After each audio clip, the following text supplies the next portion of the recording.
The wild swans. Far away in the land to which the swallows fly when it is winter, dwelt a king who had 11 sons, and one daughter, named Eliza. The 11 brothers were princes, and each went to school with a star on his breast, and a sword by his side. They wrote with diamond pencils on gold slates, and learnt their lessons so quickly and read so easily that every one might know they were princes. Their sister Eliza sat on a little stool of plate glass, and had a book full of pictures, which had cost as much as half a kingdom. Oh, these children were indeed happy, but it was not to remain so always. Their father, who was king of the country, married a very wicked queen, who did not love the poor children at all. They knew this from the very first day after the wedding. In the palace there were great festivities, and the children played at receiving company, but instead of having, as usual, all the cakes and apples that were left, she gave them some sand in a teacup, and told them to pretend it was cake. The week after, she sent little Eliza into the country to a peasant and his wife, and then she told the king so many untrue things about the young princes, that he gave himself no more trouble respecting them. "Go out into the world and get your own living," said the queen. "Fly like great birds, who have no voice." But she could not make them ugly as she wished, for they were turned into 11 beautiful wild swans. Then, with a strange cry, they flew through the windows of the palace, over the park, to the forest beyond. It was early morning when they passed the peasant's cottage, where their sister Eliza lay asleep in her room. They hovered over the roof, twisted their long necks and flapped their wings, but no one heard them or saw them, so they were at last obliged to fly away, high up in the clouds, and over the wide world they flew till they came to a thick, dark wood, which stretched far away to the seashore. Poor little Eliza was alone in her room playing with a green leaf. For she had no other playthings, and she pierced a hole through the leaf, and looked through it at the sun, and it was as if she saw her brother's clear eyes, and when the warm sun shone on her cheeks, she thought of all the kisses they had given her. One day passed just like another. Sometimes the winds rustled through the leaves of the rose bush, and would whisper to the roses, "Who can be more beautiful than you?" But the roses would shake their heads, and say, "Eliza is." And when the old woman sat at the cottage door on Sunday, and read her hymn book, the wind would flutter the leaves, and say to the book, "Who can be more pious than you?" And then the hymn book would answer, "Eliza." And the roses and the hymn book told the real truth. At 15 she returned home, but when the queen saw how beautiful she was, she became full of spite and hatred towards her. Willingly would she have turned her into a swan, like her brothers, but she did not dare to do so yet, because the king wished to see his daughter. Early one morning the queen went into the bathroom. It was built of marble, and had soft cushions, trimmed with the most beautiful tapestry. She took 3 toads with her, and kissed them, and said to one, "When Eliza comes to the bath, seat yourself upon her head, that she may become as stupid as you are." Then she said to another, "Place yourself on her forehead, that she may become as ugly as you are, and that her father may not know her. Rest on her heart," she whispered to the third, "then she will have evil inclinations, and suffer in consequence." So she put the toads into the clear water, and they turned green immediately. She next called Eliza, and helped her to undress and get into the bath. As Eliza dipped her head under the water, one of the toads sat on her hair, a second on her forehead, and a third on her breast, but she did not seem to notice them, and when she rose out of the water, there were 3 red poppies floating upon it. Had not the creatures been venomous or been kissed by the witch, they would have been changed into red roses. At all events they became flowers, because they had rested on Eliza's head, and on her heart. She was too good and too innocent for witchcraft to have any power over her. When the wicked queen saw this, she rubbed her face with walnut juice, so that she was quite brown, then she tangled her beautiful hair and smeared it with disgusting ointment, till it was quite impossible to recognize the beautiful Eliza. When her father saw her, he was much shocked, and declared she was not his daughter. No one but the watchdog and the swallows knew her, and they were only poor animals, and could say nothing. Then poor Eliza wept, and thought of her 11 brothers, who were all away. Sorrowfully, she stole away from the palace, and walked, the whole day, over fields and moors, till she came to the great forest. She knew not in what direction to go, but she was so unhappy, and longed so for her brothers, who had been, like herself, driven out into the world, that she was determined to seek them. She had been but a short time in the wood when night came on, and she quite lost the path, so she laid herself down on the soft moss, offered up her evening prayer, and leaned her head against the stump of a tree. All nature was still, and the soft, mild air fanned her forehead. The light of hundreds of glowworms shone amidst the grass and the moss, like green fire, and if she touched a twig with her hand, ever so lightly, the brilliant insects fell down around her, like shooting stars. All night long she dreamt of her brothers. She and they were children again, playing together. She saw them writing with their diamond pencils on golden slates, while she looked at the beautiful picture book which had cost half a kingdom. They were not writing lines and letters, as they used to do, but descriptions of the noble deeds they had performed, and of all they had discovered and seen. In the picture book, too, everything was living. The birds sang. And the people came out of the book, and spoke to Eliza and her brothers. But, as the leaves turned over, they darted back again to their places, that all might be in order. When she awoke, the sun was high in the heavens, yet she could not see him, for the lofty trees spread their branches thickly over her head, but his beams were glancing through the leaves here and there, like a golden mist. There was a sweet fragrance from the fresh green verdure, and the birds almost perched upon her shoulders. She heard water rippling from a number of springs, all flowing in a lake with golden sands. Bushes grew thickly round the lake, and at one spot an opening had been made by a deer, through which Eliza went down to the water. The lake was so clear that, had not the wind rustled the branches of the trees and the bushes, so that they moved, they would have appeared as if painted in the depths of the lake, for every leaf was reflected in the water, whether it stood in the shade or the sunshine. As soon as Eliza saw her own face, she was quite terrified at finding it so brown and ugly. But when she wetted her little hand, and rubbed her eyes and forehead, the white skin gleamed forth once more, and, after she had undressed, and dipped herself in the fresh water, a more beautiful king's daughter could not be found in the wide world. As soon as she had dressed herself again, and braided her long hair, she went to the bubbling spring, and drank some water out of the hollow of her hand. Then she wandered far into the forest, not knowing whither she went.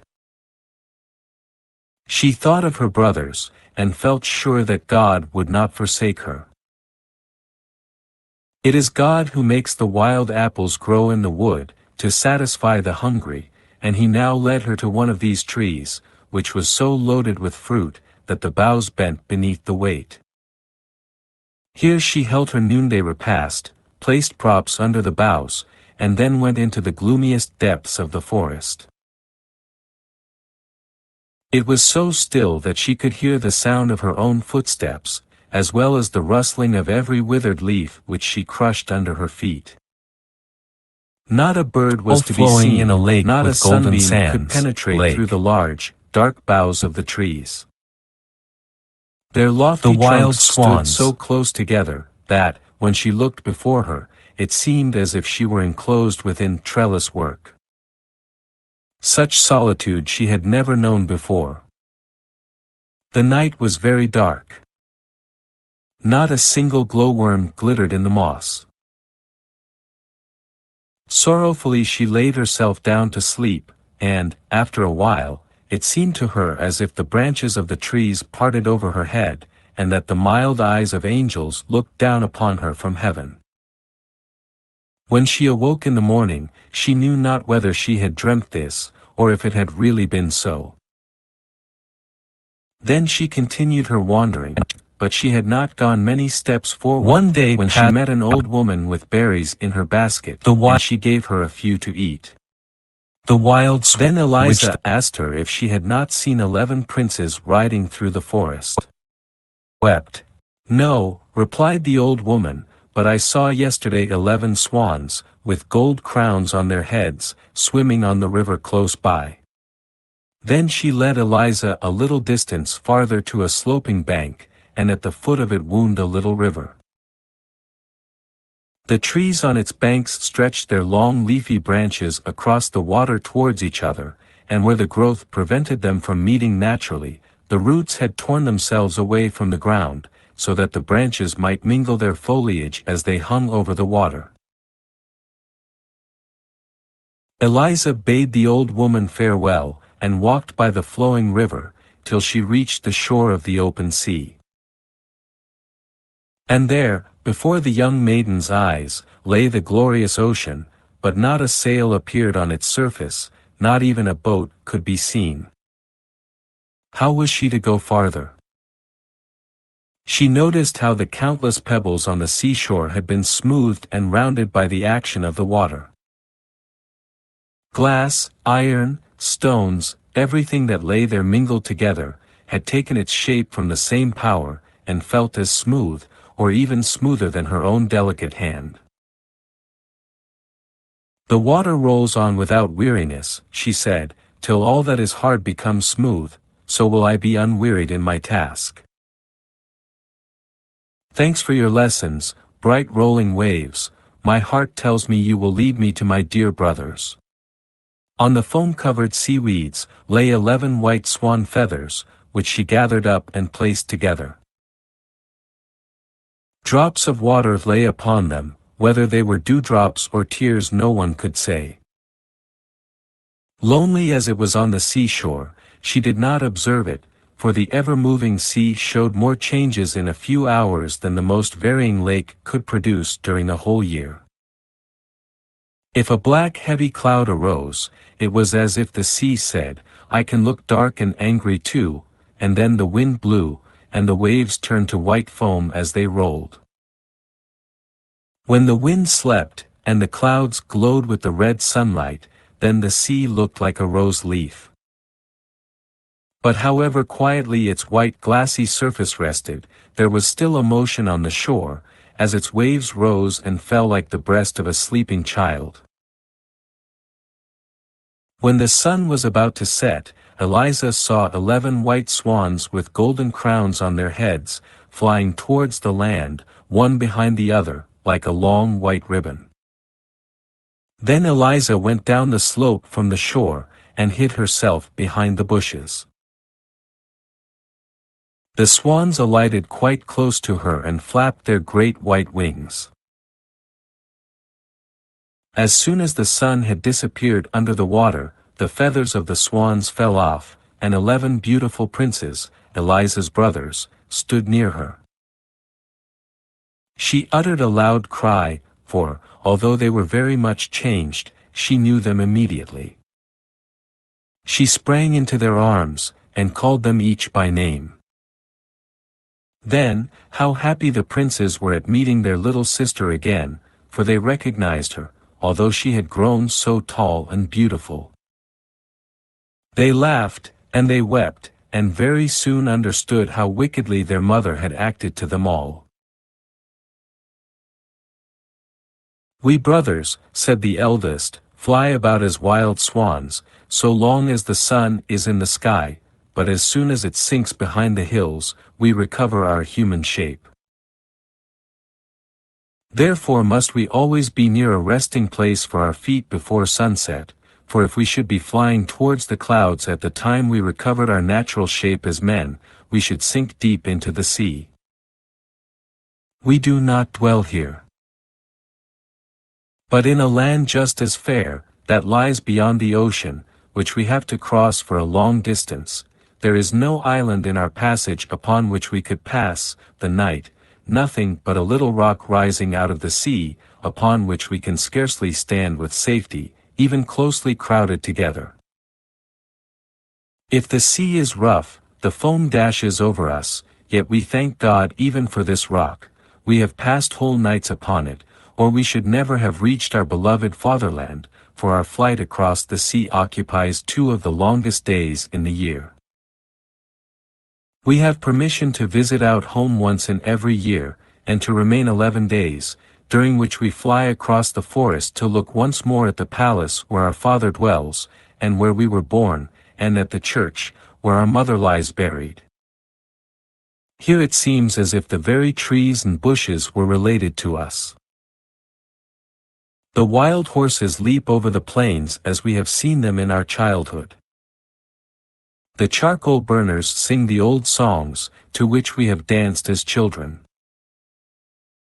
This is our fatherland, to which we are drawn by loving ties, and here we have found you, our dear little sister. 2 days longer we can remain here, and then must we fly away to a beautiful land which is not our home, and how can we take you with us? We have neither ship nor boat. How can I break this spell?" said their sister. And then she talked about it nearly the whole night, only slumbering for a few hours. Eliza was awakened by the rustling of the swans' wings as they soared above. Her brothers were again changed to swans, and they flew in circles wider and wider, till they were far away, but one of them, the youngest swan, remained behind, and laid his head in his sister's lap, while she stroked his wings, and they remained together the whole day. Towards evening, the rest came back, and as the sun went down they resumed their natural forms. "Tomorrow," said one, "we shall fly away, not to return again till a whole year has passed. But we cannot leave you here. Have you courage to go with us? My arm is strong enough to carry you through the wood, and will not all our wings be strong enough to fly with you over the sea?" "Yes, take me with you," said Eliza. Then they spent the whole night in weaving a net with the pliant willow and rushes. It was very large and strong.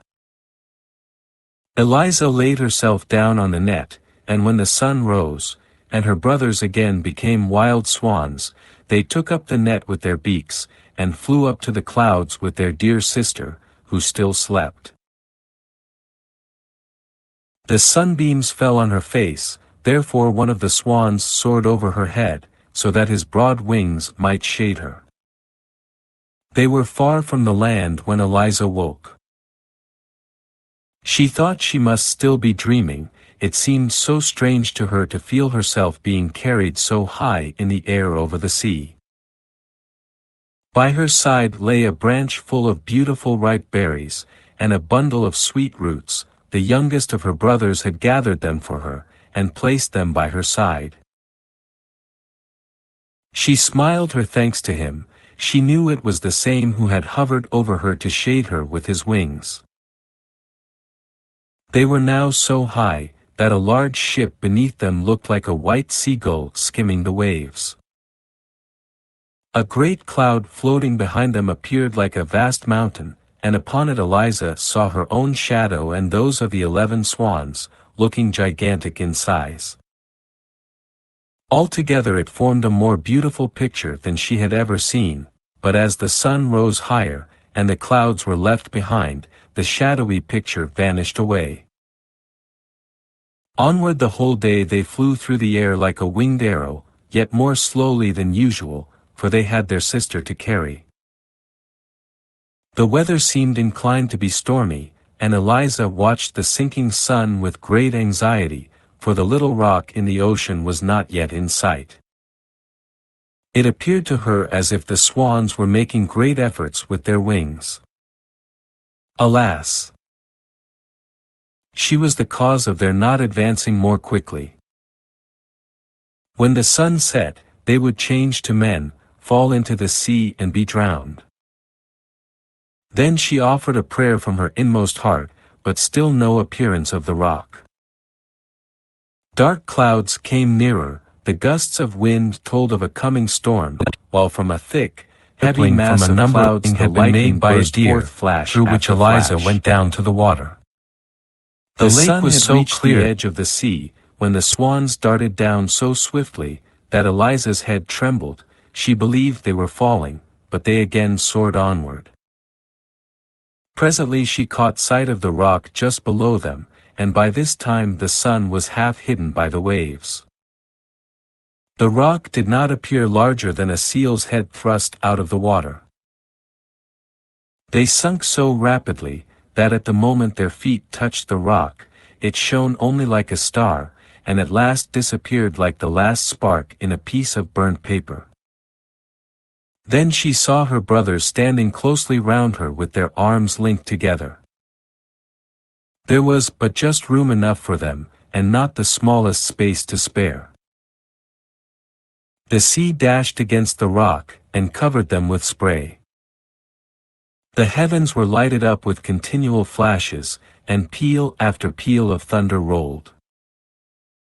But the sister and brothers sat holding each other's hands, and singing hymns, from which they gained hope and courage.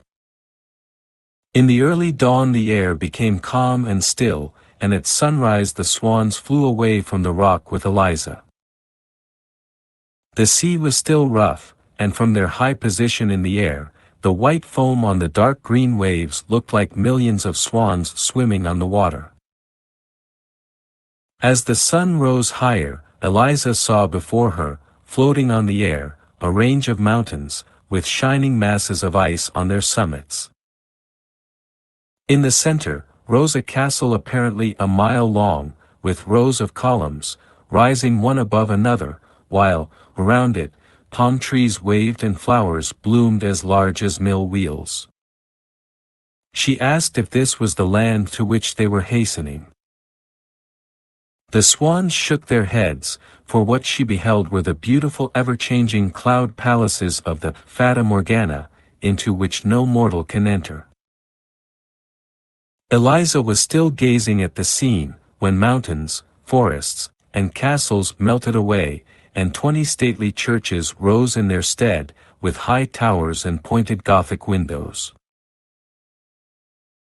Eliza even fancied she could hear the tones of the organ, but it was the music of the murmuring sea which she heard. As they drew nearer to the churches, they also changed into a fleet of ships, which seemed to be sailing beneath her, but as she looked again, she found it was only a sea mist gliding over the ocean. So there continued to pass before her eyes a constant change of scene, till at last she saw the real land to which they were bound, with its blue mountains, its cedar forests, and its cities and palaces. Long before the sun went down, she sat on a rock, in front of a large cave, on the floor of which the overgrown yet delicate green creeping plants looked like an embroidered carpet. "Now we shall expect to hear what you dream of tonight," said the youngest brother, as he showed his sister her bedroom. "Heaven grant that I may dream how to save you," she replied. And this thought took such hold upon her mind that she prayed earnestly to God for help, and even in her sleep she continued to pray. Then it appeared to her as if she were flying high in the air. Towards the cloudy palace of the Fata Morgana, and a fairy came out to meet her, radiant and beautiful in appearance, and yet very much like the old woman who had given her berries in the wood, and who had told her of the swans with golden crowns on their heads. "Your brothers can be released," said she, "if you have only courage and perseverance. True, water is softer than your own delicate hands, and yet it polishes stones into shapes, it feels no pain as your fingers would feel, it has no soul, and cannot suffer such agony and torment as you will have to endure. Do you see the stinging nettle which I hold in my hand? Quantities of the same sort grow round the cave in which you sleep, but none will be of any use to you unless they grow upon the graves in a churchyard. These you must gather even while they burn blisters on your hands. Break them to pieces with your hands and feet, and they will become flax, from which you must spin and weave 11 coats with long sleeves. If these are then thrown over the 11 swans, the spell will be broken. But remember, that from the moment you commence your task until it is finished, even should it occupy years of your life, you must not speak. The first word you utter will pierce through the hearts of your brothers like a deadly dagger.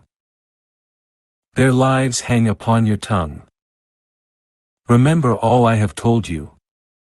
And as she finished speaking, she touched her hand lightly with the nettle, and a pain, as of burning fire, awoke Eliza. It was broad daylight, and close by where she had been sleeping lay a nettle like the one she had seen in her dream. She fell on her knees and offered her thanks to God. Then she went forth from the cave to begin her work with her delicate hands. She groped in amongst the ugly nettles, which burnt great blisters on her hands and arms, but she determined to bear it gladly if she could only release her dear brothers. So she bruised the nettles with her bare feet and spun the flax. At sunset her brothers returned and were very much frightened when they found her dumb. They believed it to be some new sorcery of their wicked stepmother.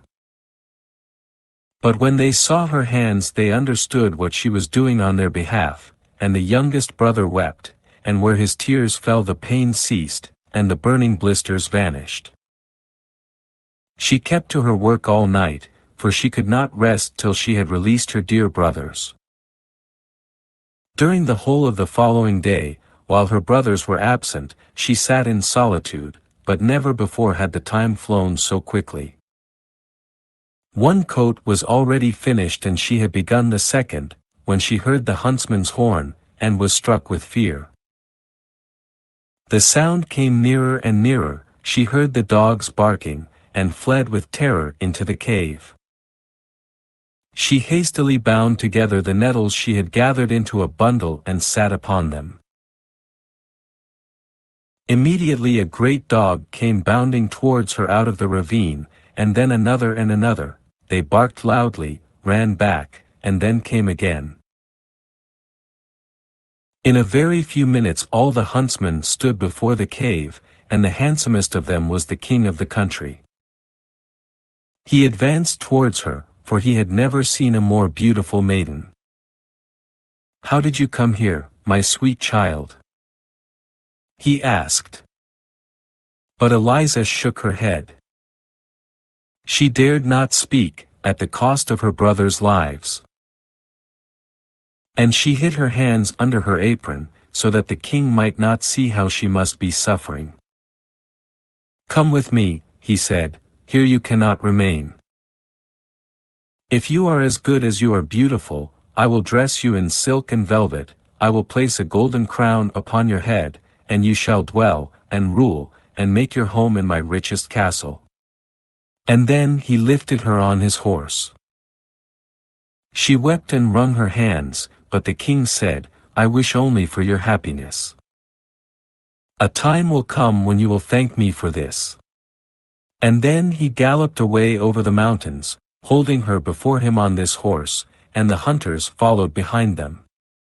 As the sun went down, they approached a fair royal city, with churches, and cupolas. On arriving at the castle, the king led her into marble halls, where sea large and be fountains drowned. played, and where the walls and the ceilings were covered with rich paintings. Fall into the sea and be But drowned. she had no eyes for all these glorious sights, she could only mourn and weep. Drowned. Patiently Then she she offered a allowed the prayer women from her to array her in sea royal and be robes, drowned. to weave pearls in her Then hair, and draw soft gloves over her blistered fingers. As she stood before them in all her rich dress, she looked so dazzlingly beautiful that the court bowed low in her presence. Then the king declared his intention of making her his bride, but the archbishop shook his head, and whispered that the fair young maiden was only a witch who had blinded the king's eyes and bewitched his heart. But the king would not listen to this. He ordered the music to sound, the daintiest dishes to be served, and the loveliest maidens to dance. Afterwards he led her through fragrant gardens and lofty halls, but not a smile appeared on her lips or sparkled in her eyes. She looked the very picture of grief. Then the king opened the door of a little chamber in which she was to sleep. It was adorned with rich green tapestry, and resembled the cave in which he had found her. On the floor lay the bundle of flax which she had spun from the nettles, and under the ceiling hung the coat she had made. These things had been brought away from the cave as curiosities by one of the huntsmen. "Here you can dream yourself back again in the old home in the cave," said the king. "Here is the work with which you employed yourself. It will amuse you now in the midst of all this splendor to think of that time."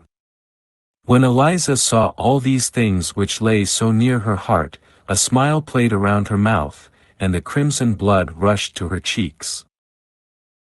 She thought of her brothers, and their release made her so joyful that she kissed the king's hand.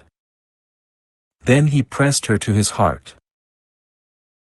Very soon the joyous church bells announced the marriage feast, and that the beautiful dumb girl out of the wood was to be made the queen of the country. Then the archbishop whispered wicked words in the king's ear, but they did not sink into his heart. The marriage was still to take place, and the archbishop himself had to place the crown on the bride's head. In his wicked spite, he pressed the narrow circlet so tightly on her forehead that it caused her pain. But a heavier weight encircled her heart, sorrow for her brothers. She felt not bodily pain.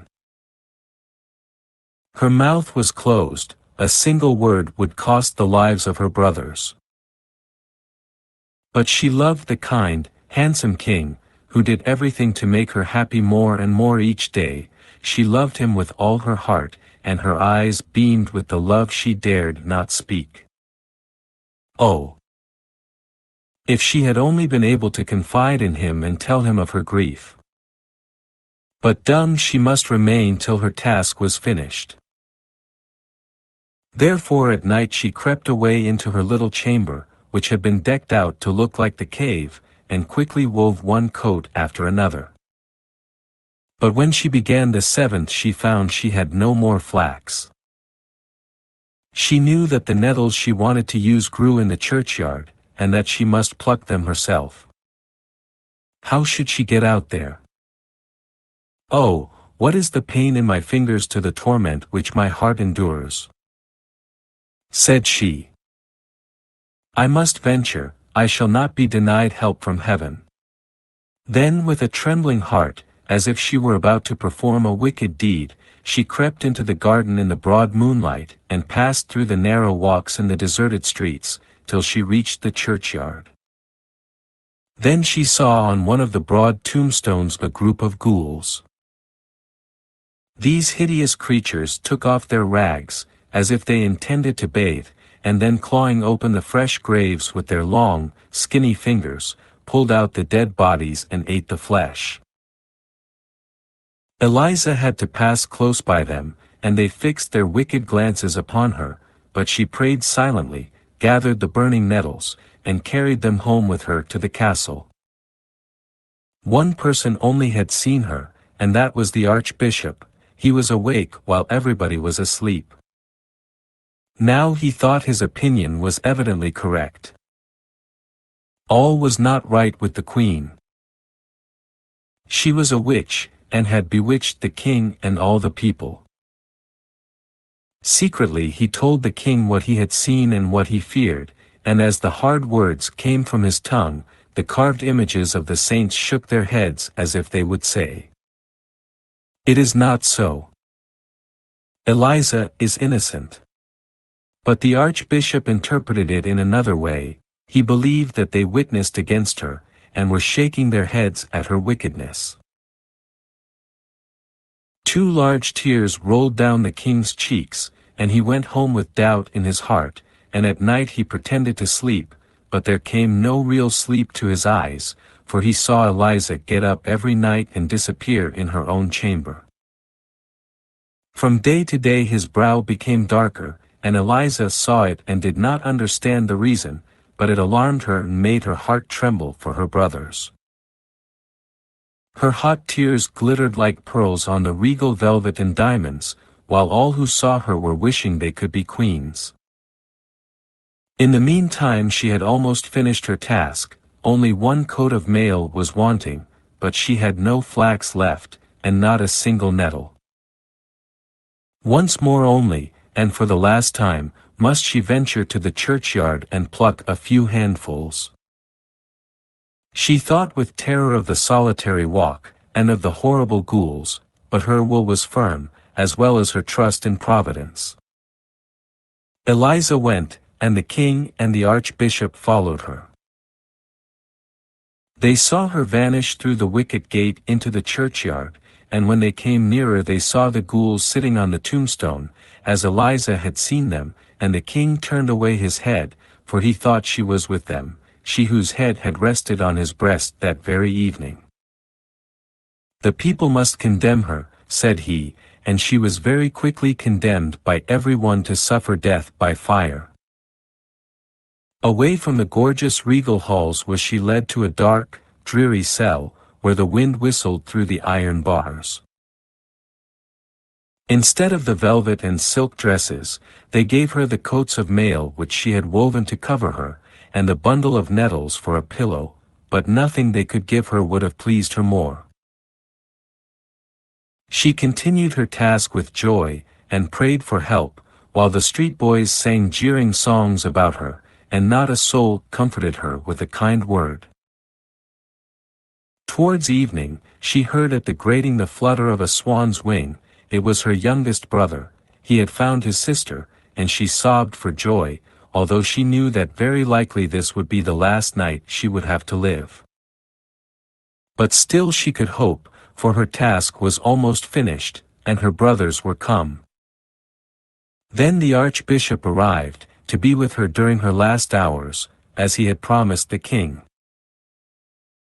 But she shook her head, and begged him, by looks and gestures, not to stay, for in this night she knew she must finish her task, otherwise all her pain and tears and sleepless nights would have been suffered in vain. The archbishop withdrew, uttering bitter words against her, but poor Eliza knew that she was innocent, and diligently continued her work. The little mice ran about the floor, they dragged the nettles to her feet, to help as well as they could, and the thrush sat outside the grating of the window, and sang to her the whole night long, as sweetly as possible, to keep up her spirits. It was still twilight, and at least an hour before sunrise, when the 11 brothers stood at the castle gate, and demanded to be brought before the king. They were told it could not be, it was yet almost night, and as the king slept they dared not disturb him. They threatened, they entreated. Then the guard appeared, and even the king himself, inquiring what all the noise meant. At this moment the sun rose. The 11 brothers were seen no more, but 11 wild swans flew away over the castle. And now all the people came streaming forth from the gates of the city, to see the witch burnt. An old horse drew the cart on which she sat. They had dressed her in a garment of coarse sackcloth. Her lovely hair hung loose on her shoulders, her cheeks were deadly pale, her lips moved silently, while her fingers still worked at the green flax. Even on the way to death, she would not give up her task. The 10 coats of mail lay at her feet, she was working hard at the 11th, while the mob jeered her and said, "See the witch, how she mutters. She has no hymn book in her hand. She sits there with her ugly sorcery. Let us tear it in 1,000 pieces." And then they pressed towards her, and would have destroyed the coats of mail, but at the same moment 11 wild swans flew over her, and alighted on the cart. Then they flapped their large wings, and the crowd drew on one side in alarm. "It is a sign from heaven that she is innocent," whispered many of them, but they ventured not to say it aloud. As the executioner seized her by the hand to lift her out of the cart, she hastily threw the 11 coats of mail over the swans, and they immediately became 11 handsome princes, but the youngest had a swan's wing, instead of an arm, for she had not been able to finish the last sleeve of the coat. "Now I may speak," she exclaimed. "I am innocent." Then the people, who saw what happened, bowed to her, as before a saint, but she sank lifeless in her brother's arms, overcome with suspense, anguish, and pain. "Yes, she is innocent," said the eldest brother, and then he related all that had taken place, and while he spoke there rose in the air a fragrance as from millions of roses. Every piece of faggot in the pile had taken root, and threw out branches, and appeared a thick hedge, large and high, covered with roses, while above all bloomed a white and shining flower, that glittered like a star. This flower the king plucked, and placed in Eliza's bosom, when she awoke from her swoon, with peace and happiness in her heart. And all the church bells rang of themselves, and the birds came in great troops. And a marriage procession returned to the castle, such as no king had ever before seen.